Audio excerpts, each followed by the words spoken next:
బాగా గమనించాలి ప్రియమైన దేవుని వారలారా.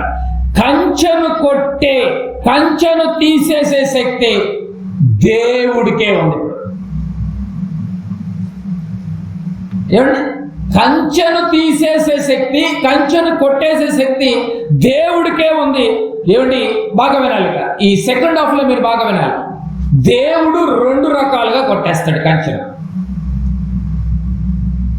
దేవుడు వేసిన కంచెను 2 రకాలుగా కొడతాడు. ఒకటి, యోబు గారి చుట్టూ ఉన్నటువంటి కంచెంతా దేవుడే తీసేశాడు. అదే కంచెను తీసేసిన తర్వాత అపవాది ఎంటర్ అయింది. తీసేసింది ఎవరు? ఇప్పుడు దేవుడు. అంటే కంచెను 2 రకాలుగా తీయడం జరుగుతుంది. ఒకటి, దేవుడే తీస్తాడు. 2, మనముగా కంచెను తీసేసుకుంటాం. 2 రకాలుగా జరుగుద్ది. దేవుడు తీసినటువంటి కంచె, ఇప్పుడు కంచెను కొట్టువాని పాము కొడుచున్నటువంటి రెఫరెన్స్ యోబు గారికి సెట్ అవ్వదు. ఎందుకు? కంచె తీసేసిన దేవుడే కాబట్టి. మరి యోబు గారిని పాము ఎందుకు కొరుస్తుంది? తీసేసిన దేవుడుగా. ఎవరికి వారే కంచెను తీసేస్తే మాత్రం ఖచ్చితంగా పాము కొరుస్తుంది. బైబిల్ ఎన్ని విషయాలున్నా కూడా మనం ఈ రోజు ఆలోచన చేయట్లేదు. జ్ఞాని అని ఊరకన అనలేదండి సొలొమోన్ గారిని. ఒక్క విషయంలో రాసి వెళ్ళిపోయాడు ఆయన పట్టుకాయని. ఒక్క వచనాన్ని కదిలిస్తుంటే మనకి నిజంగా ఎన్ని ఆలోచనలు వస్తున్నాయండి. నిజంగా మేధావులండి బాబు, పరిశుద్ధాత్మ ప్రేరణతో రాయబడ్డటువంటి జ్ఞానులు వాళ్ళంతా. కంచెను కొట్టే రైట్స్ దేవుడికే ఉంది. ఒకటి, తీస్తే దేవుడు తీసేయాలి. 2, నీకు నువ్వుగా తీసేసుకోవాలి. నువ్వుగా తీసేసుకున్నావంటే నువ్వు చాలా క్లిష్ట పరిస్థితుల్లో ఉన్నావు అని అర్థం.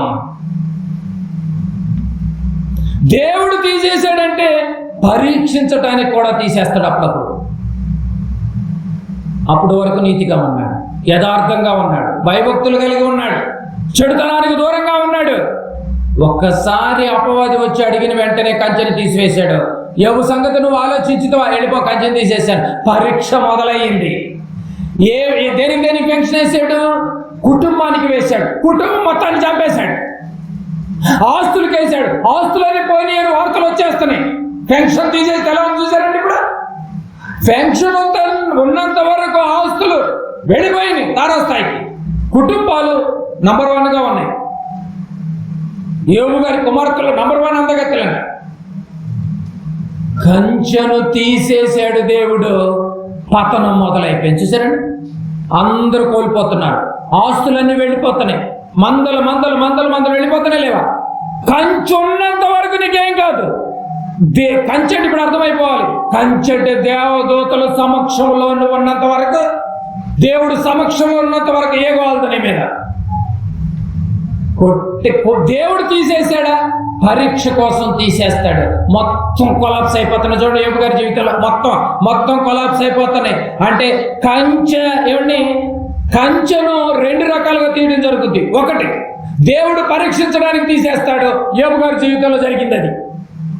అంతవరకు నిలబడ్డాడు కనుకనే గొప్పగా మళ్ళీ పోయినవన్నీ 2 రెట్లు ఇచ్చాడు. ఆయన తీసేశాడు కాబట్టి రైట్.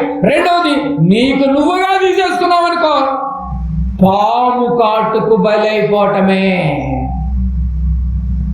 ఒకవేళ రాత్రి నీకు నువ్వుగా ప్రొటెక్షన్ తీసేసుకుని బలం ఉంది కదా, అధికారం ఉంది కదా, హంగు ఉంది కదా, అన్ని నా చేతిలో ఉన్నాయి కదా, నేను ఏం చేయగలను ఇష్టానుసారంగా కాలు ఎగరేసి తిరుగుతున్నావేమో, కంచె తీసేశాడన్న సంగతి మర్చిపోయి బ్రతుకుతున్నావేమో. ఈ రాత్రి నువ్వు ఒక్కసారి ఆలోచించాలి. ఇప్పుడు మనకేం తెలుసు? కంచె చేను వేస్తుంది అన్నటువంటి సామెత లోకంలో మనకు తెలుసు. మరి కంచె చేను వేస్తుందన్న సంగతి మనకు తెలిసిన సామెత. బైబిల్ ఏం చెప్తుందో తెలుసా? రే, మీకు తెలిసింది ఏంటంటే కంచె చేను వేస్తుందని మీకు తెలుసు. కానీ బైబిల్ ప్రకారం ఏం జరుగుతుంది? బైబిల్ ప్రకారం దేవుడు ఏం చెప్తాడు తెలుసా?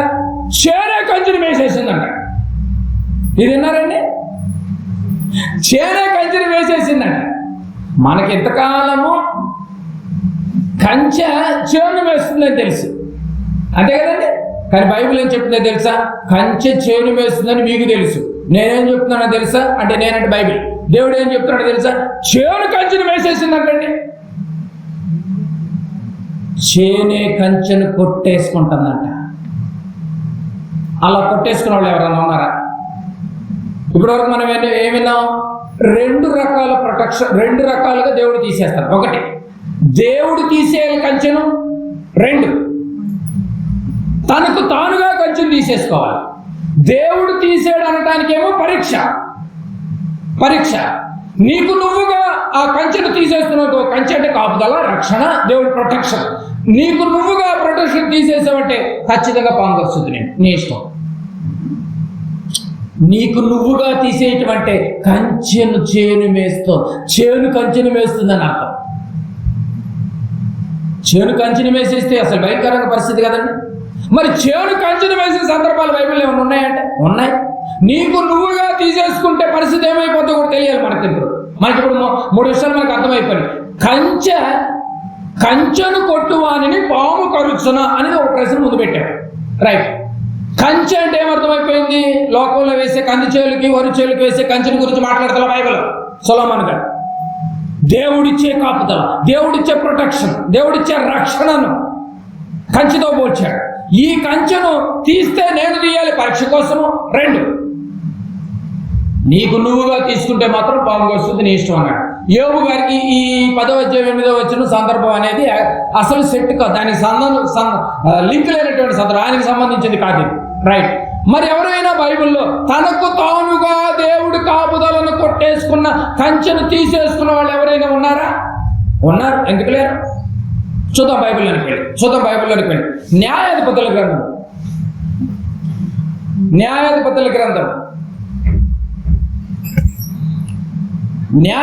గ్రంథము ఏమండి? న్యాయాధిపతుల గ్రంథం అనగానే మనకు ఒకరు గుర్తొస్తారు. ఎవరు? సంసోను గారు. ఏమండి, నిజంగా సంసోను జీవితాన్ని మనం పరీక్షిస్తేనండి కంచెను ఎలా తీసేసుకున్నాడు ఇప్పుడు మనకు అర్థమవుతుంది. చూడండి, న్యాయాధిపతుల గ్రంథము 16వ అధ్యాయం. న్యాయాధిపతుల గ్రంథము 16వ అధ్యాయము. ఏమండి, ఈ సంసోను అప్పటి వరకు బాగానే ఉన్నాడు. కొన్ని సందర్భాల తర్వాత జరిగిన సందర్భాలను మనం పరీక్షించగలిగితే ఒకరోజు ఢిల్లీలో మత్తులోకి పడిపోతాడు. మత్తులోకి వెళ్ళిపోతాడు. ఢిల్లీలో దగ్గరికి సంసోను వెళ్ళాడా? ఢిల్లీలోనే సంసోను వచ్చి తీసుకుపోయిందా? సంసోనే ఢిల్లీలో దగ్గరికి వెళ్ళాడు కదండి. వెళ్ళాడు. అక్కడే అర్థమైపోవాలి మీకు. సంసోను ఢిల్లీలో దగ్గరికి వెళ్ళాడంటేనే దేవుడు వేసినటువంటి కాంపౌండ్ నుంచి కొట్టేసుకుని బయటకు వచ్చాడని మీకు అర్థమైపోవాలి. కొట్టేసుకుని బయటకు వచ్చేసాడు. 16వ అధ్యాయం 16వ అధ్యాయము 20వ వచనం. ఆమె అంటోంది 16వ అధ్యాయం 20వ వచనం 214వ పేజీ. ఆమె అంటుంది. ఎవరు ఆమె? ఢిల్లీలో అంటోంది, సంసోను ఫిలిష్తీయులు నీ మీద పడుచున్నారని అతడు నిద్ర మేల్కొని ఎప్పటి ఎట్లు. సంసోను ఫిలిష్తీయులు నీ మీద పడుతున్నారు. దీంట్లో ప్రేమ ఏమన్నా ఉందా అండి? ఇక్కడ ప్రేమ ఏమైనా ఉందండి? అసలు ఫిలిష్తీయులతో కుమ్మక్కయ్యి రాయబారాన్ని నడిపింది ఎవరు? ఢిల్లీలోనే. అలాంటి అసలు నువ్వెందుకు నమ్మే? ప్రేమ లేదు ఇక్కడ. అర్థమవుతలేదు, గమనించలేదు. ఇక్కడ దేవుని కాపుదలనే కంచెను సంసోను ఎలా కొట్టేసుకున్నాడో మీకు అర్థమైపోద్ది. ఇప్పుడు మీకు ఎలా కొట్టేసుకున్నాడో మీకు అర్థమైపోద్ది. ఆమె అంటుంది, సంసోను ఫిలిష్తీయులు నీ మీద పడుచున్నారు అనగా ఫిలిష్తీయులను రప్పించింది ఎవరు? ఈమె. రమ్మని చెప్పాడు. నేను లాలన మాటల చేత 19వ వచనం చూడండి. వాళ్ళతో ఒక అగ్రిమెంట్ చేసుకుంది. 19వ వచనం పైనే. ఆమె తన తొడ మీద అతన్ని నిద్రపుచ్చి ఒక మనుషుని పిలిపించి వాని చేత అతని తల మీద 7 జడల క్షౌరము చేయించి అతను బాధించుటకు మొదలు పెట్టాను. అప్పుడు అతనిలో నుండి బలము తొలగిపోయాను. కంచెను కొట్టేసుకున్నాడు. పిలిపించింది ఎవరు? ఢిల్లీలో దగ్గరికి వెళ్ళింది సంసోనే. కానీ ఇప్పుడు అంటోంది 80లో, సంసోను ఫిలిష్తీయులు నీ మీద పడుతున్నారు, కాపాడుకో. నీ మీద పడుచున్నారనగా అతడు నిద్ర మేల్కొని ఎప్పటి ఎట్లు. నేను ఎవరినైనా కొట్టేయగలను, నేను ఏదైనా చేయగలను, నాకు ఎదురు లేదు, తిరుగులేదు. అతడు నిద్ర మేల్కొని ఎప్పటి ఎట్లు నేను బయలుదేరి వేడజమ్మ కోదను అనుకోని చూడండి. ఏ టైంలోనైనా నేను కొట్టేయగలను ఎవరినైనా, నన్ను కొట్టే మేధావి ఎవడున్నాడని చెప్పేసి వెర్రవేగుతున్నాడు. ఇక్కడ మీకు మ్యాటర్ అర్థమవుతుందో లేదో, దేవుడు వేసిన కంచెను దేవుడు తీసేయలేదు, సంసోనే తీసేసుకున్నాడు. ఎప్పుడైతే సంసోను తీసేసుకున్నాడో బలము అతనిలో నుంచి వెళ్ళిపోయినదన్న సంగతి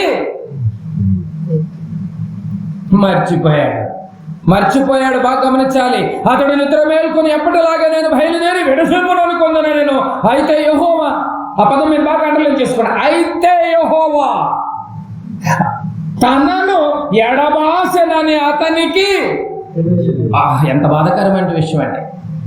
దేవుని కాపుదల ఉన్నంత వరకు, దేవుని కంచె ఉన్నంత వరకు, దేవుని ప్రొటెక్షన్ ఉన్నంత వరకు, దేవుని రక్షణ ఉన్నంత వరకు, దేవుని వలయం ఉన్నంత వరకు, దేవుడి సెక్యూరిటీ ఉన్నంత వరకు ఏమండి సంసోను ఎవరు టచ్ కూడా చేయలేకపోయారు. ఎప్పుడైతే దేవుని కాపుదలను కొట్టేసుకుని బయటకు వచ్చాడో, ఒక ఢిల్లీలో మత్తులోనికి వెళ్ళిపోయి ఆవిడ తొడ మీద పడుకొని అగ్రిమెంట్లో రాసుకున్న వాళ్ళందరూ ఇంటర్నల్గా ఏమండి నిజంగా సంసోను ఒక దారి పట్టించే పరిస్థితి తీసుకొచ్చింది. తప్పదు ఆవిడది కాదు, ఎవరిది? అసలు కాపుదల నుంచి నువ్వు బయటకు ఎందుకు వచ్చా? ప్రొటెక్షన్ నుంచి నువ్వు బయటకు ఎందుకు వచ్చా? ఇప్పటివరకు ఉన్నదాన్ని బట్టి ప్రొటెక్షన్ లో నువ్వు ఎందుకు బయటకు వచ్చావు అంటున్నాడు. ఏమండి అయితే యెహోవా అతనిని ఎడబాసనని అతనికి తెలియక జుట్టు విడజమ్ముకుని ఇక కొడదామని తయారవుతున్నాడు. ఎందుకు? ఒకప్పుడు 1000 మందిని చంపాను కదా, ఆఫ్టర్ వీళ్ళు ఎంత ఏంది మరి ఏమైపోయింది? 1000 మందిని చంపిన ఓడించిన అతని చుట్టూ ఆ రోజు దేవుడు బలం ఉంది కాబట్టి కొట్టగలిగాడు, ఆ రోజు దేవుడు ప్రొటెక్షన్ ఉంది కాబట్టి కొట్టగలిగాడు, ఆ రోజు దేవుడు కాపుదల ఉంది కాబట్టి 1000 మందిని కొట్టగట్టాడు ఆ ఎముకతో. ఈరోజు ఏం చేయలేకపోతున్నాడు. అర్థమైపోవాలి మీకు. దేవుడు కాపుదల అనే కంచెను సంసోను కొట్టివేసుకున్నాడు. కొట్టివేసుకోకుండా దేవుడు కాపుదలను కాపాడుకున్నంత వరకు సంసోను ఏం చేయలేకపోయాడు. కాపుదలను ఎప్పుడైతే కొట్టేసుకుని బయటకు వచ్చాడో ఏమైపోయాడు? ఒక ఆడదాని మత్తులో పడిపోయి పతనం అయిపోయాడు. దేవుడు కాపుదలను మర్చిపోయేవేమో, దేవుడు పెట్టిన దేవదూతలను మర్చిపోయేవేమో. వాళ్ళు కంటికి కనబడకపోయినా నిన్ను నడుస్తున్నా వెళుతున్నా ప్రయాణములో ప్రతి క్షణము ఒక తండ్రి కుమారుని ఏ రీతిగా రక్షించుకుంటాడో అంతగా రక్షించుకుంటున్నా నీ కన్ను మిన్ను కానరాకుండా తిరుగుతున్నావేమో. ఈరోజు సంసోను కూడా అదే పరిస్థితులకు వెళ్ళిపోయాడు. దేవుని కాపుదలను కొట్టేసుకున్నాడు. దేవుడు కాపుదలలో ఉన్నంత వరకు 1000 మందిని కొట్టాడు. కాపుదలలో నుంచి వెళ్ళిపోయిన తర్వాత ఏమండి ఇక ఆయన పరిస్థితి భయంకరంగా, ఏం చేయలేని పరిస్థితి ఉంది. దేవుడు తోడున్నంత వరకు ఎవరు ఆటలైనా అండి, నీ ఆటలు సాగుతున్నాయంటే అర్థం ఏంటి తెలుసా? నీకు దేవుడు తోడున్నారా? నీ ఆటలు సాగట్లేదు అయిపోయిందంటే అర్థం ఏంటి తెలుసా? నువ్వు దేవుడు కాంపౌండ్లో నుంచి బయటకు వచ్చావు, అందుకే నీకు దేవుడి కాపుదల లేదు. ఈరోజు సంసోను పరిస్థితి 2 రకాలుగా కొట్టేస్తాడు దేవుడు. ఒకడు పరీక్షించడానికి నీ కాపుదలను తీసేస్తాడు, పెన్షన్ తీసేస్తాడు. కాపుదలను దేవుడితో అన్నాడు, ఏబుకు నువ్వు పెన్షన్ ఇస్తే నేను ఎలా వెళతాను? అక్కడికి వెళ్ళాడండి. ప్రతి ఇంటిని టచ్ చేస్తాడు దేవుడు. ఆ అపవాది ప్రతి ఇంటిని టచ్ చేస్తాడు. ఆ టచ్ చేసే విషయంలో, ఆ అటు ఇటు తిరిగేటటువంటి విషయంలో ఏబు గారి ఫ్యామిలీకి దగ్గరికి వెళ్ళి చూస్తే కాంపౌండ్ అడ్డమై లోపలికి వెళ్ళలేని పరిస్థితి.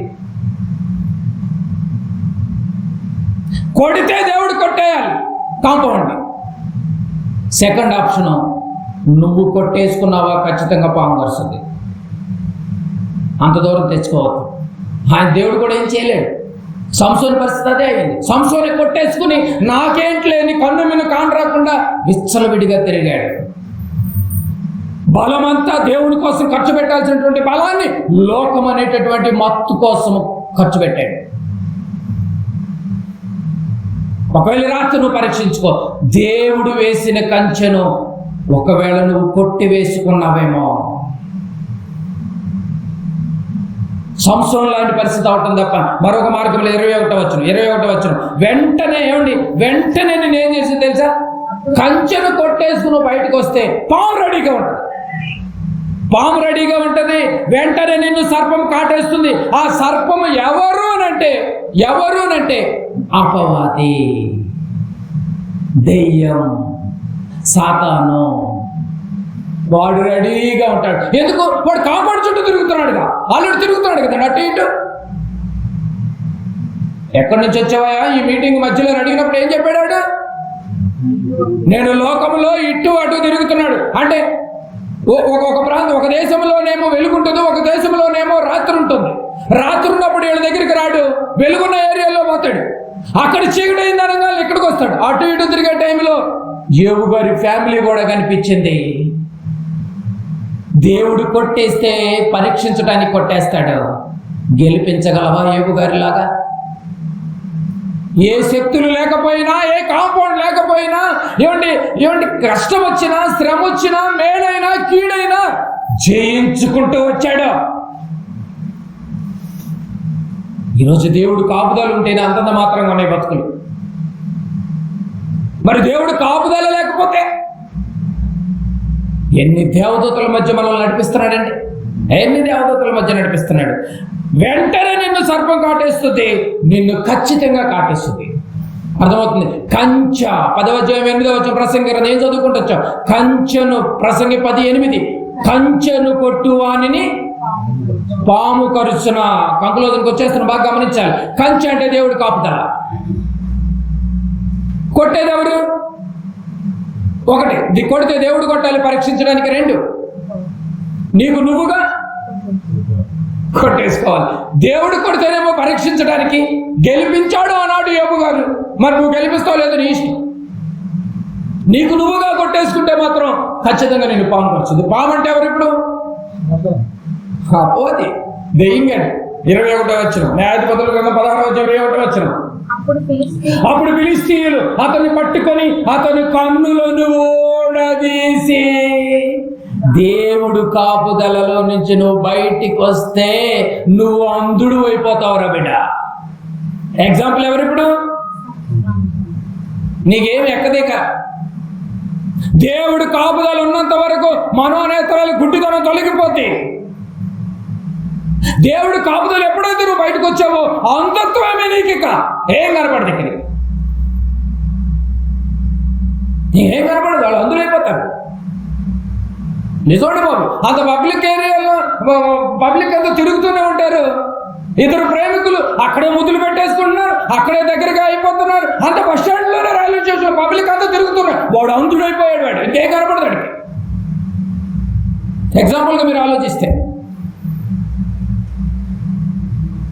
దేవుడు కాంపౌండ్ లో నుంచి నువ్వు బయటకు వస్తే ఇక నీకేమి ఏం కనపడదు. సంవత్సరం పరిస్థితి ఏమైపోయింది? కళ్ళు 2 వేయడం మీకు గుడ్డోడైపోయాడు. దేవుడు కాపుదలుంటే మనోనేత్రాలు గుడ్డితనం తొలగిపోతాయి. ప్రతి వచనంలో ఉన్నటువంటి ఆంతర్యం అర్థమైపోతాయి, ఓపెన్ అయిపోతాయి. ఏ తాళంలో ఏ కీ పెట్టాలి అర్థమైపోతుంది. ఒక తాళం కీ చైన్కి ఒక 100 తాళాలు పెట్టుకుని తిరుగుతూ ఉంటారు. ఆ కప్ప దగ్గరికి వెళ్ళినప్పుడు ఆ 100 తాళంలో నుంచి ఈ తాళం పెట్టి తీసి పెట్టేస్తాడు. ఎలా పెట్టగలరు? వాడు జ్ఞాపక శక్తి, వాడు అన్ని కంట్రోల్గా ఉన్నాడు. అంధుడైనటువంటి వాడు అన్ని తాళాలు పెడతానే ఉంటాడు. అన్నీ ఒకలాగా ఉంటాయి. మళ్ళీ ఆత్మీయ జీవితంలో అంధత్వము కలిగిందా? నీకు ఏమీ అర్థం కాదు. ఇక సంసోను 2 కళ్ళు పోయినాయి. ఒకప్పుడు ఎలా ఉన్నాడు సంసోను? దేవుడు కాంపౌండ్ లో ఉన్నప్పుడు ఎలా ఉన్నాడు? 1000 మందిని కొట్టాడు. బలం ఏంటో చూసారండి. ఇక్కడ మీకు అర్థమైపోవాలి, బాగా గమనించాలి. ఏమండి, కళ్ళు లేని అంధుడుగా మారిపోవడానికి గల కారణము తనకు తానుగా కంచెను కొట్టేసుకోవటమే. తనకు తానుగా కొట్టేసుకున్నటువంటి వాళ్ళు ఎలా ఉంటారంటే అంధులుగా ఉంటారు. గుడ్డివాడికి తావు చూపించారంటలే. దానికి ఎగ్జాంపుల్ ఏంటి మీకు చెప్తేనే మీకు కోపాలు వచ్చేస్తాయి. సేవకుడు గుడ్డోడు అయిపోయాడు, వినేవాళ్ళు గుడ్డోడు అయిపోయారు. ఆ గుడ్డోడు అంటే అంధులు. వీడికే దారి తెలియదు, ఇంక కూర్చున్న వాళ్ళకి నేర్పిస్తారంట. అందులో ఇద్దరు గుడ్డోళ్ళు కలిసి ఎక్కడికి వెళ్తారండి? నాకు అర్థం కాదు, ఎక్కడికి వెళ్తారు? ప్రసంగి 10 ఏం చదివచ్చాం? తాను తవ్వుకున్న గోతిలో గుడ్డోడు ఎక్కడ తీసేది? గుడ్డోడికి ఒక మంచోడు తోడు ఉండాలి, కళ్ళు ఉన్నవాడు. పాపం కళ్ళు లేనటువంటి పరిస్థితి వచ్చింది. ఏబు గారిని ఏమిటి, ఏబు గారి కంచెను దేవుడు తీసేస్తే ఏబు గారు కల్పించాడు దేవుణ్ణి. సంసారం తనకు తానుగా కంచెను కొట్టేసుకున్నాడు. లాస్ట్కి అతడే అందుడైపోయాడు. ఈ రిఫరెన్స్ ఏబు గారికి వర్తించదు. ప్రసంగి 10:8 ఏబు గారికి వర్తించదు. ఇప్పుడు ఎవరికి వర్తిస్తుంది? కంచెను కొట్టువానిని పాము కరుచును. ఇంత జ్ఞానం మనకెప్పుడు అర్థం కావాలండి బాబు? ఎక్కడ వేసిన కొంగడు ఎక్కడుందంటే అక్కడే ఉందంట. ఎన్ని సంవత్సరాలు వెళ్ళినా కూడా మీరేమి నేర్చుకోలేరండి. నిజంగా బాధేస్తుంది విషయాలు. నీకు ఒక దేవదూతలు ఉన్నారని, దేవుడు నీకు ప్రొటెక్షన్గా నడిపిస్తున్నాడు అన్న సంగతి నువ్వు మర్చిపోయి 72,000 మంది ఉన్నారంట యేసు ప్రభుల వారికి సెక్యూరిటీ గార్డ్. ఈ లోకంలో ఏ మినిస్టర్కైనా ఏ సీఎంకైనా పిఎంకైనా ఈ 72,000 మంది సెక్యూరిటీ గార్డులు ఎవరు ఉన్నారండి? ఏంటండి ఇది? నీ వెనక అంతమంది ఉన్నారు నీ చుట్టూ. నువ్వు గమనించుకోకుండా కొట్టేసుకున్నావు అనుకో, నువ్వు అంధుడివే. రేపు నువ్వు అంధుడు అయిపోతావు. ఏవు గారికి వర్తించదు, వారికి వారే చెరిపేసుకున్న వారికే వర్తించదు ఆ మాట. తిమోతి గారికి రాసిన మొదటి పత్రిక. ఇక మనకు మిగిలిందల్లా పాము కదండి, పాము గడుచుంది. తిమోతి గారికి రాసిన మొదటి పత్రిక 6వ అధ్యాయం 7-8 వచనాలు చూడండి. 6వ అధ్యాయం 7-8 వచనాలు. మనం ఈ లోకములోనికి ఏమీ తేలేదు. ఏమన్నా తెచ్చినట్టు వచ్చేటప్పుడు, తల్లి గర్భంలో నుంచి బయటకు వచ్చేటప్పుడు ఈ చేతిలో కొన్ని రింగులు, ఈ చేతిలో కొన్ని రింగులు, కాళ్ళకు కడియాలు, ఏమంటే ఒండి నిండా ప్యాక్ చేసుకున్నారు. బయటపడ్డారా? ఏమన్నా వచ్చారండి? మరీ చెప్పాలంటే అసలు బట్టలు లేకుండా బయటకు వచ్చాం కదండి. వచ్చిన తర్వాత మొదలెత్తారు దిష్టి చుక్కలు కదండి. మనం ఈ లోకంలోనికి ఏమీ తీసుకురాలేదు. దీనిలో నుండి వెళ్ళేటప్పుడు, ఆఫ్టర్ డెత్ వెళ్ళేటప్పుడు కూడా ఏమైనా తీసుకెళ్తారండి? ఏదో చీపుగా ఒక 250 రూపాయలు తెల్ల ఏదో తీసుకొచ్చేసి కట్టేస్తారు కదా. అది ఎంత తక్కువ అంటే అంత తక్కువ, ఎటు తిరిగి వచ్చేవి కాదు కదా. అంటే ఆ చివరికి మనకు నచ్చినవి కూడా వేసే పరిస్థితి కదా ఆ రోజు. మనం ఈ లోకంలోనికి ఏమీ తీసుకురాలేదు, ఏమీ తీసుకుని పోలేము కాగా అన్న వస్త్రము గలవారమయుండి వాటితో తృప్తి పొంది ఉండుము. ఎవరికి చెప్పాడండి ఈ ఆజ్ఞ? దేని దానికి మాట్లాడుకుందాం. ఎవరికి చెప్పాడు? క్రైస్తవులకు చెప్పాడు. క్రైస్తవులకు ఇచ్చిన ఆజ్ఞ ఏంటి? అన్నము వస్త్రం. అదే 3 పూట్ల భోజనము, దేహాన్ని కప్పుకోవడానికి వస్త్రాలు. అన్న వస్త్రము కలిగిన వారై ఉండి వాటితో, ఆ పదం అంటలు చేసుకోండి, తృప్తి. నిజంగా ఈరోజు తృప్తి లేదండి. తృప్తి లేని జీవితాలు. తృప్తిగా కలిగి ఉండాలన్నాడు చూడండి. అన్న వస్త్రంతో తృప్తి నీకుంటే దేవుడు నీకు అర్థమైనట్టే. ఎందుకయ్యా నువ్వు ఉదయాన్నే బయలుదేరుతున్నావు అంటే, చూడండి పట్టుకుట్టు కోసం అండి అంటున్నారండి ఈరోజు ఎవరన్నా. ప్రతి ఒక్కరు పట్టుకుట్టు కోసం బయలుదేరుతున్నాడా? క్రైస్తవులకు ఇచ్చినటువంటి ఆజ్ఞ ఇది. అనవసరము గలవారమే తృప్తి కలిగి నువ్వు బ్రతికితే దేవుడు నీకు అర్థమైనట్టేనండి. దేవుడు నీకు అర్థమైనట్టే. ఎందుకంటే ఈ లోకానికి ఏమీ తీసుకుని రాలేదు. మనం లోకంలోకి వచ్చేటప్పుడు లోకంలో నుంచి ఏమీ తీసుకుని పోలేదు. బాగా ఆలోచించగలిగితే. కానీ ఈ సంసోను చేసిన తప్పిదం ఏంటంటే తెలుసా? మనకిచ్చిన ఆజ్ఞటువంటి ఇది. మరి సంసోనికి ఇచ్చిన ఆజ్ఞ ఏంటి? ఈ బల రహస్యము నువ్వు ఎవరికి చెప్పకూడదు. ఆయనకి ఇచ్చినటువంటి ఆజ్ఞ ఏం చేశాడు? లాస్ట్కి ఆజ్ఞ మీరాడు. ఆజ్ఞ మీరితే పరిస్థితి ఏమైపోయింది? అందుడైపోయాడు. బలరహస్యం చెప్పనంత వరకు ఆజ్ఞలోను కంట్రోల్గా జాగ్రత్తగా బ్రతికినంత వరకు పర్ఫెక్ట్ గానే ఉన్నాడు. బలరహస్యం ఎప్పుడైతే లీక్ చేశాడో తొడ మీద పడుకొని, తొడ మీదనే ఉందండి, అందుకే అంత గట్టిగా చెప్తున్నా. ఆ రహస్యాన్ని ఎంత లాగిందంటే ఆ న్యాయాధిపతుల గ్రంథానికి ఒకసారి రండి. నీలో నుండి బలం పోవటానికి లోకం అనే మత్తు నేను ఎలాంటి ఎరబెట్టుతో నీకు చెప్తున్నాడు. నాయన లోకం అంటేనే మత్తురా నాయన. న్యాయాధిపతుల గ్రంథము 16వ అధ్యాయం. న్యాయాధిపతుల గ్రంథము 16వ అధ్యాయంలో మనం చదివే కదండి. ఒకసారి 15వ అధ్యాయము 15వ అధ్యాయానికి రండి. న్యాయాధిపతుల గ్రంథము ఒక్కసారి అందరూ చూడాలి. 16వ అధ్యాయంలోనే 4-5 వచనాలు. పిమ్మట అతడు షోరేకు లోయలో ఉన్నటువంటి డెలీలాను స్త్రీని మోహింపగా ఫిలిష్తీయుల సర్దారులు ఆమె యొద్దకు వచ్చి ఆమెతో నీవు అతని లాలన చేసి ఏం చేయాలి? నువ్వు లాలన చేయాలి. సంవత్సరం లేదు, నేను ఉండలేదు. సంవత్సరం లాలన చేసి అతన్ని గొప్ప బలము దేనిలోనున్నదో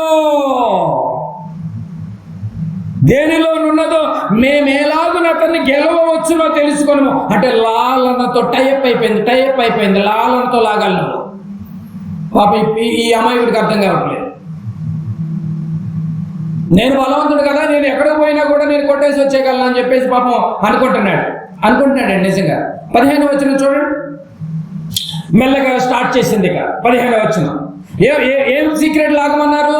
బలం ఎక్కడుందో కనుక్కో, లాలన చేసి అన్నాడు. అందుకే తొడ మీద పడుకోబెట్టుకుంది. మీకు అర్థం కావాలి.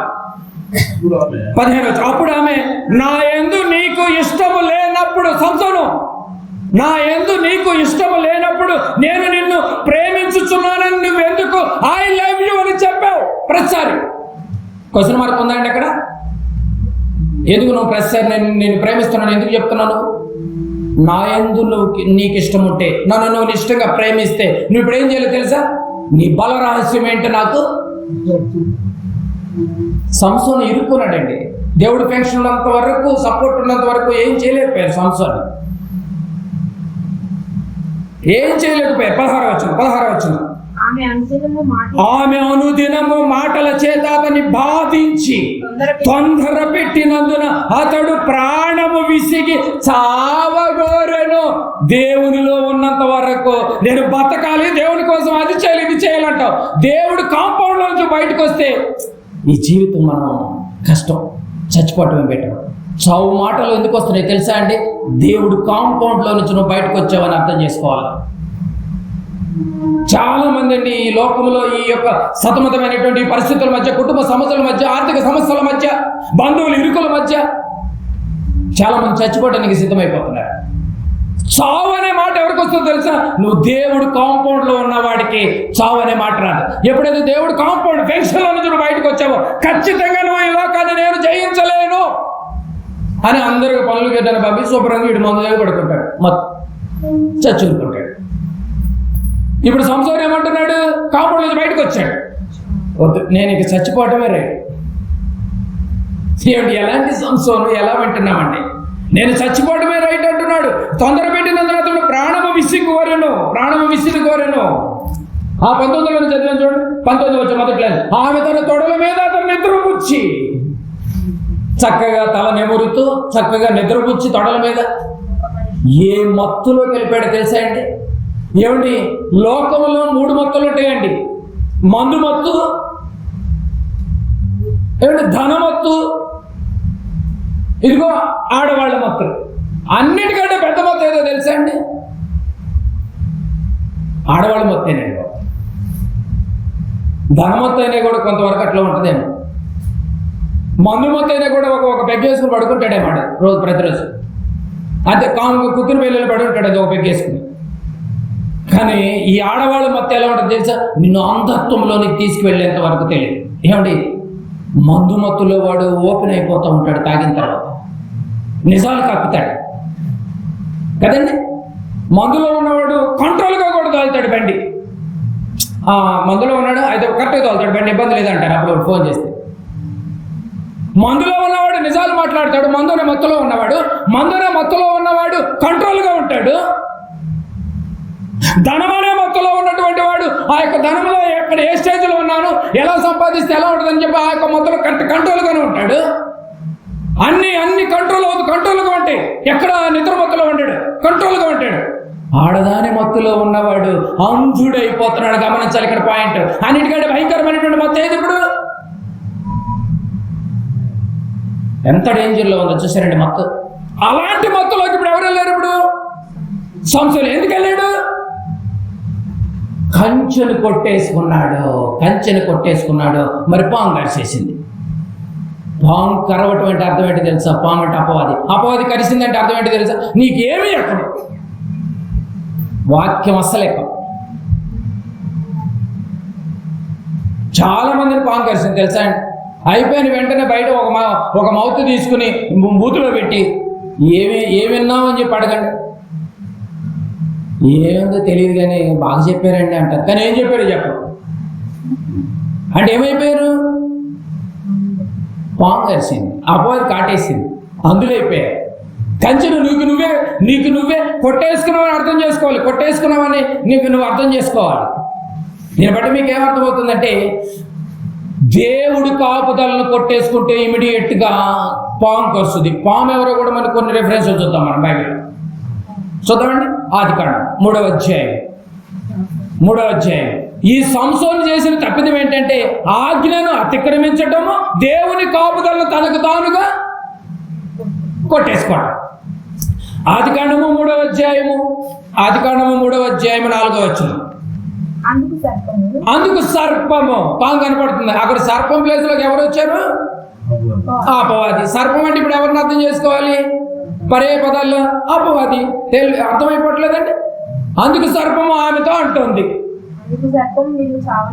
మీరు చావనే చావరు అంటుంది. ఎవరు? అపవాది. సర్పం అంటే అపవాది. పాము కాటేస్తుందంటే ఎవరు? అపవాది కాటేస్తుంది, నేను లోకానికి తీసుకెళ్ళిపోతుంది. ఇక ప్రకటన గ్రంథంలోకి వచ్చేసరికి అపవాదికి పెట్టిన పెద్ద పేరు ఏంటో తెలుసా అండి? ప్రకటన గ్రంథము 12వ అధ్యాయం. ప్రకటన ఎన్ని జాగ్రత్తలు చెప్పాడండి దేవుడు. తండ్రి కాబట్టి ఇన్ని మాటలు చెప్తాడు మనకు. ప్రకటన గ్రంథము 12వ అధ్యాయము 9వ వచనం. 12వ అధ్యాయము 9వ వచనం. కాగా సర్వలోకమును మోసపుచ్చుచు అపవాది అనియు సాతాననియు పేరు గల ఆది సర్పమైన మహాఘట సర్పము అని చూడండి.